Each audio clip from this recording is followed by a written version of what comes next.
We can work in this.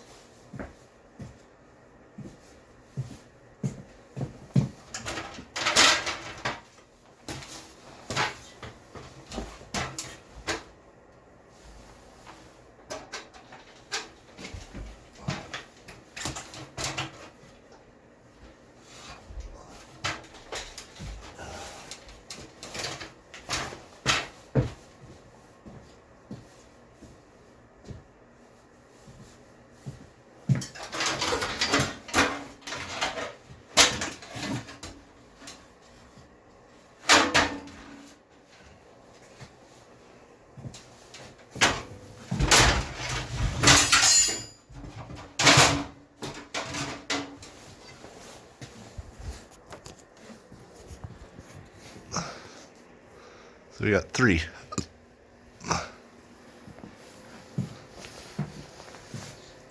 We got, they're not made in China. They're made in Vietnam, so I don't know if that makes a difference. But we got, yeah, 10,000 lumens apparently. And 5,000 daylight color. There was some other ones, but it was a more warmer color. I like the more, it's daylight, so you can really see good.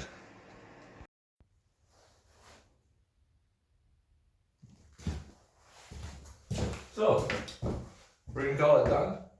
Still have to put in lights and get a permit for electrical, but this is as good as it's gonna get, as far as I'm willing to go.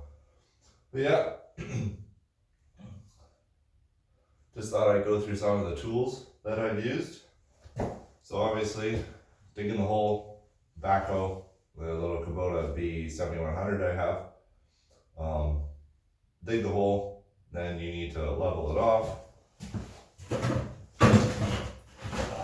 So I used this little line laser and then marked my heights on a piece of wood and went over the whole pad.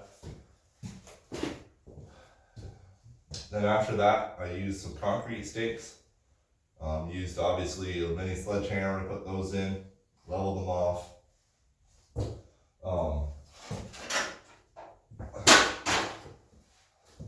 Leveled it off, put in my, built up my height until I was perfectly level, or at least acceptable level.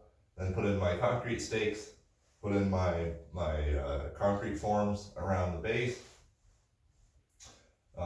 And then used mixed concrete, obviously used a concrete mixer. Again, it's outside in the snow right now. Used some concrete forming tools. Something like this. Pails are useful for carrying water, storing tools, that sort of thing. Crowbar to take the forms off the side of the concrete. Nice big heavy one will work. It's also good as a light duty hammer.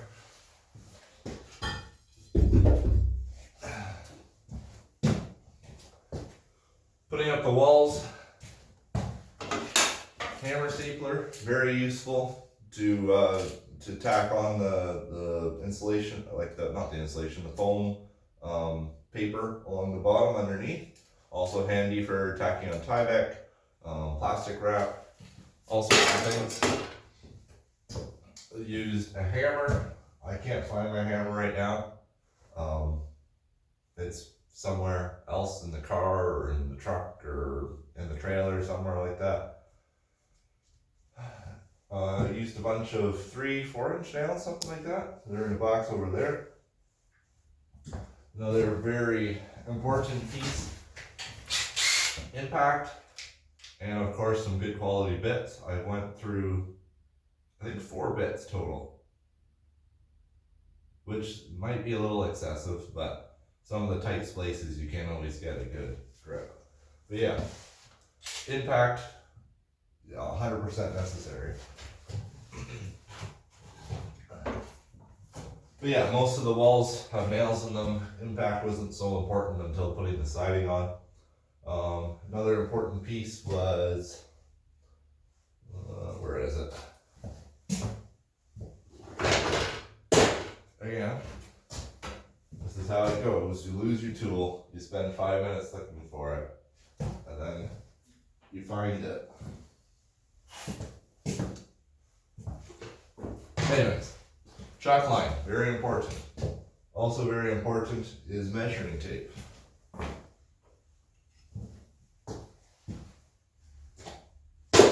Where's my measuring tape? Up here. Measuring tape. Chalk line. Just like screwdrivers, that sort of thing. Pliers, just some odd stuff. Obviously a good level is good for making sure things are up and down. Also framing scare was very important for doing the rafters. Handsaw. I used it a bunch. Maybe not the best tool, but I used it to cut my rafters. I used it to cut odd pieces of wood that I didn't want to start up the skill saw for. Used it to cut a lot of the insulation. Makes less dust than using the skill saw. Yeah. Sawzall. Not really a construction tool, more of a oops, I made a mistake, I need to fix it tool. Cut through nails. Not a whole lot of other use. I did use it to trim my garage door rails back a bit. PPE, I guess you'd call it, but hearing muffs. One of these non-rebreathers, very important to keep the dust out.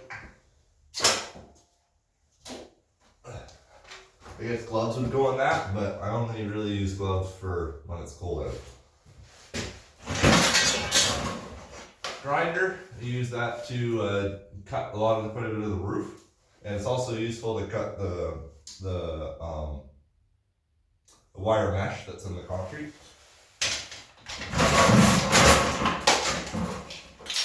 Hammer drill. Use that to drill screw down the bottom plate with some tack bonds.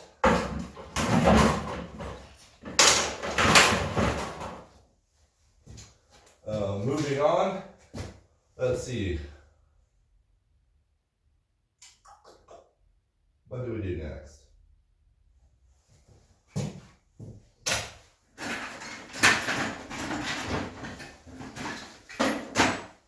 Some odds and ends. Silicone gun. Use that for the gutters, for the silicone gutter.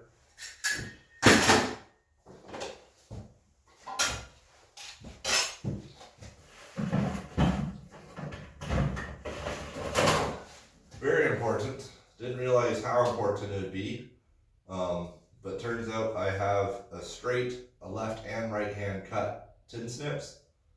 You get the right tin snips, oh boy, life is a breeze. Also make sure that they're sharp and not worn out, because yes, they do wear out. You can tell when you've picked up one that doesn't cut so good, and then you pick up the next and it's cut straight. So 3 at minimum. Grinder can also get you out of a pinch, but grinder makes sparks, it's a noise, it's a mess.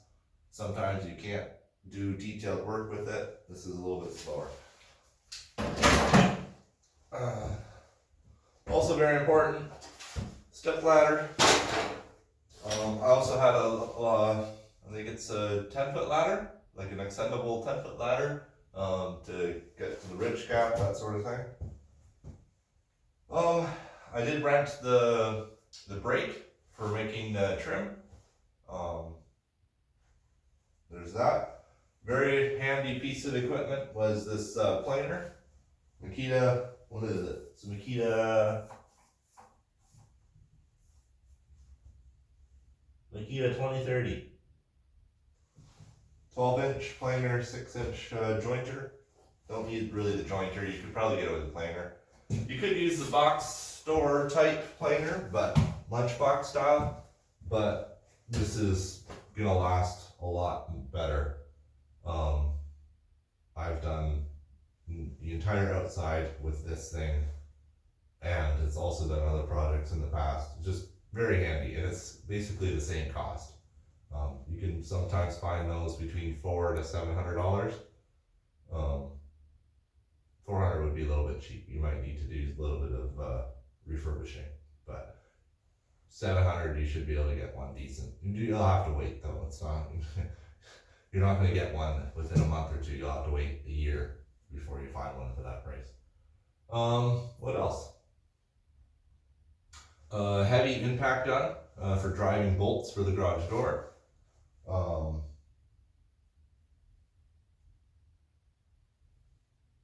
light. One of these work lights is very, very handy when you want to go a little bit late in the day. Skill saw, as I mentioned.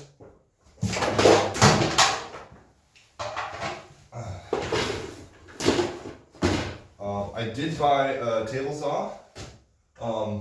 Not 100% necessary, but it makes life a lot easier and quick.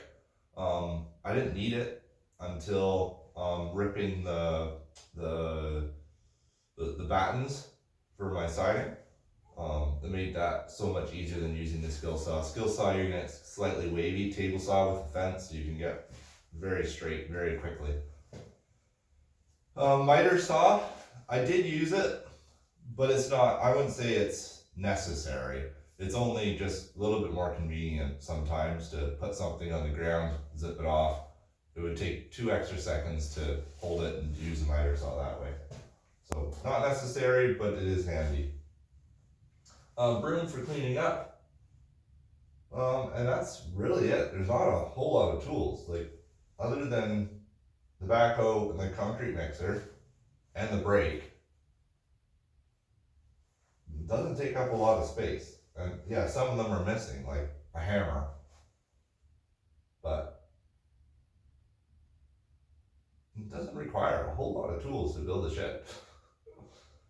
One thing that I wish I did have, I wish I had one of those magnesium floats rather than just this little thing, because my floor isn't the greatest looking, because this isn't a lot of surface area. But the floats, they were expensive to buy them new, and I couldn't find any used at the time. And since then, a couple have come up for $50 to $100 for a 4-foot float, which seems very cheap. So I probably would have jumped at that, but I don't think I'll need to do any concrete for a while. So I'm not going to be too eager to drive out of my way. But yeah, that's about it.